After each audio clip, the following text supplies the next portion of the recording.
What's going on, y'all? Taylor here with y'all, 106.7. We are broadcasting from the Red Wing Shoes studio. Today, we are joined by country music singer, songwriter, entertainer, Mr. Dillon Carmichael. Hey, how's it going? Thanks for having me. Welcome to y'all. How we feeling? Feeling great. Yeah, it's been a busy day, but I had my coffee and got some sleep, so I'm ready to rock and roll. I've had a couple cups. It's chilly outside. It's about that hunting season weather. Yeah, huh? it is. It is. I was out in the woods yesterday. Oh, yeah? I was going to say, as a Kentucky boy, I'm sure that who's your football team? We were just talking about football. You know, football, I mean, I love college football, Kentucky Wildcats. Not huge pro sports. You know, I've always just kind of been obsessed with guitars and rock and roll bands and writing songs and stuff, so I haven't really got into sports. I didn't even play sports in school, very little. But football team, I think one time I was in Texas with a bunch of Texans, and they're proud people, and they basically all cornered me and was like, "You're a Cowboys fan." And I'm like, well, am I? And they're like, "Yeah, you are." And I'm like, okay, cool. So I guess maybe I'm a Cowboys fan. Yeah, it was a bad weekend to be a Cowboys fan. Ron was over there. We were just talking about that. He's like, it was not a good weekend. So you knew from a young age you wanted to do music. Oh, yeah. Yeah, I was 15, and I got caught in school looking up pictures of Nashville. And my teacher was like, what are you looking at? I was like, I want to be a singer. I'm going to move to Nashville. And they tried everything in the world to keep me from doing it. But as soon as I graduated high school, I was here sleeping on couches. So, who were your musical influences? I loved I loved rock when I was younger. Like I liked classic rock, and then I liked some of the 90s rock. But country was always my true love when it comes to music. And so like Hank Jr., Waylon Jennings, some of the old country, you know. We play 80s, 90s, early 2000s. Yeah. On our station, we call it the good stuff. So yeah. Totally get that. One of my favorite songs of yours isn't even like that new. I Do For You. That's my favorite one. I don't know. I'm sure you write that for your wife. But Thanks. I love that one. So let's talk about this new music, though. You said there's like a teaser that you can give me, but. Yeah, we'll work on that. I'll have to send it to you. But, yeah, I've got a song coming out November 15th called Home. It's off the new album. It's about the simplicity of how it was when I was growing up in a small town. And then and also it's got a part that's a little nod to the troops in the song and the bridge, talking about them coming back home. It's just a nice, wholesome song, and it's nostalgic, and it reminds me of home, so I put it on the album, and so that's going to come out. We'll see how it does. And then I've got 18 songs total on the album. I don't know what I'm going to call the album yet. I think I want to call it Keeping Country Alive. And then, yeah, it's a lot of cool stuff on there, a lot of fun, up-tempo. You know, my live show's very energetic, and so I do a lot of up-tempo stuff. Yeah. You can do it all, though, the up-tempo stuff, the crowd pleasers, but then you also slow it down. You know, Son of a was a very emotional song of a mom and dad who cares. Yep. Did you write that about your parents? I did, yeah. I did. I actually wrote it with two other people, and it's kind of a nice mixture of all of our experiences with our parents, and it's one of my favorite songs to perform. It's fun to see how it relates to people and hear all their stories and stuff.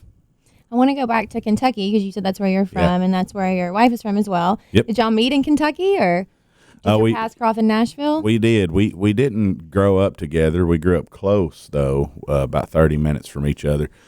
We actually met. I was playing at a music venue in Lexington, Kentucky. I had a show, and she came there. She was in college, and she came there with one of her friends, and she was standing out in the crowd, and I had my eyes on her all night. She was the most beautiful thing I ever saw, and in a giant crowd of people, and I was too shy to even talk to her, but she came up to me after my set, and her dad owned country music venues, and she was like, "You ought to get a show at one of my dad's places," and I said, "Well, you ought to give me your number. Maybe we'll figure it out." And then we became friends for 2 years, and then we started dating, and then we ended up getting married after 4 years or so of being together. So it's been awesome. That was a smooth move. Let me get your number so we can talk about it later. Yeah. Y'all are just a dream team now. So are we going to be taking some time off this holiday season? What do our plans look like? Yeah, let's see. I mean, I'm still doing a lot of different stuff. I have some shows, and I'll be doing some writing. and then just me and the team will be coming up with plans for the album release next year, along with booking, the tour next year. But other than that, I'm taking my time off to hang out with Shayla and to go hunting. Mm-hmm. Spoken like a true country boy. So when you look at your career, what are maybe like some career goals that you have? Is there something specific, a venue, anything that you want to do? Yeah, I mean, I have, obviously short-term goals and long-term goals. Long-term is, I want to be selling out arenas. I was just on the Cody Johnson tour on his headlining arena tour, and that's a nice goal to set your eyes on, his arena tour, because it was really awesome. It was cool to see every night 15, 20,000 people all singing Cody's songs back to him. So hopefully my music gets big enough one day to do that. But I think overall just continuing to do it. I can't believe that I'm still doing music for a living. I thought I would maybe get lucky for a year and tour, and then I'd fall off, and then I'd be right back to doing security or something. But it's 7 years later, and I'm still squeezing by somehow. So you're going strong. I mean, your voice is incredible. I think you were born to sing country music with a voice like that. You touched on Cody Johnson. I went to his #1 party a couple of days ago, and he said that, when he got his first #1, Till You Can't, he thought that would be it. And then The Painter happened, and then Dirt Cheap happened. And he said he thinks that it's because he's still cutting country music songs. And not a lot of people in this town are doing that. Yeah. So. Yeah, that's nice. Stay authentic to you. But speaking of country music and barbecue, you have a show next weekend in Tennessee called That's right. We Are Here to Talk About Pig Fest. Dillon Carmichael is headlining next Friday night, and the man, the myth, the legend who founded Pig Fest, Andy, you're here. Tell us about this. The legend sitting beside me. I don't know. You guys are both legendary. Yeah, Pig Fest, presented by Dude Wipes this year for the first time, is our city of Hendersonville's huge barbecue festival, where we honestly didn't know what we were doing when we started. We started with like 13 barbecue teams and just a little bit of music, and now we're blowing it out on Friday night with a huge concert and having 50 barbecue teams and raising like $50,000 for local charities. It's a very special event to our whole city, really, and to have Dillon be a part of it for the last 2 years is really special to us, and it's important to me that somebody who lives in Hendersonville is a part of the kickoff concert for sure. So it's a great weekend in our city.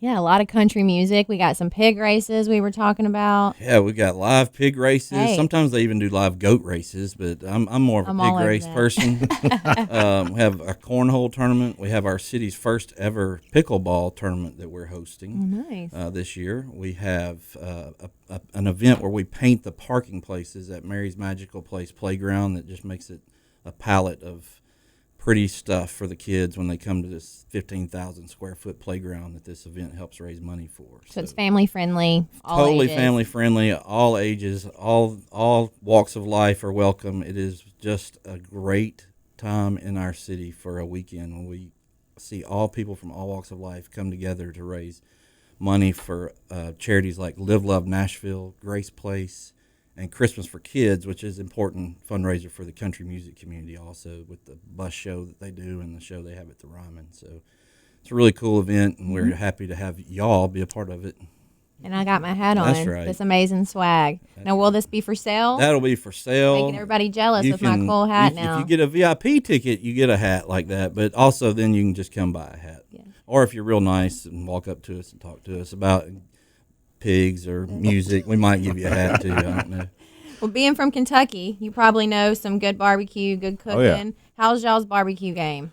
Well, I'd say Kentucky. I'd say that there's probably, like other places have the staple barbecue, like Texas is brisket and Memphis is whatever, and Alabama has the Alabama white barbecue sauce. Kentucky don't really have that, but they can cook just about anything up there. I'll say about the festival too. I had so much fun last year being a part of it. I know we're going to have a blast this year. I do festivals all year, as y'all can imagine, all over the country. In fact, next year I'll be being possibly overseas doing festivals. Out of all the places I've been, I will tell you, Pig Fest is the funnest. It is a blast. That's so saying y'all, something. I just want to say y'all don't want to miss it. Really. How's them cornhole arms? You getting those fired up and I ready? don't know. I got a good chiropractor and Yeah. good physical therapist for cornhole and pickleball. That's I for feel like sure. sometimes I'm good, sometimes I'm not. It comes down to luck and probably how many beers I've had that day.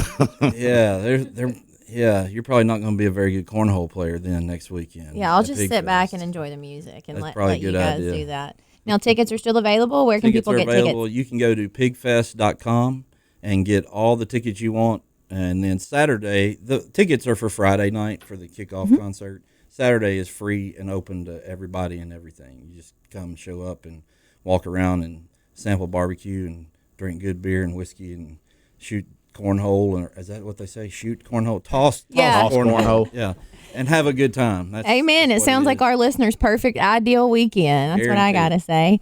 Was it pigfesttn.com? PigFestTN.com. Pigfest presented by Dude Wipes coming October 25th and 26th to Veterans Park in Hendersonville, Tennessee. Very impressive. Very impressive. Thank you. Dylan, you're going to play a song for us today. What you going to play? Yeah. Well, I think I should play a couple new songs off All the right. new album because that's where I'm at. So Let's reset. Do it. We'll dive into it.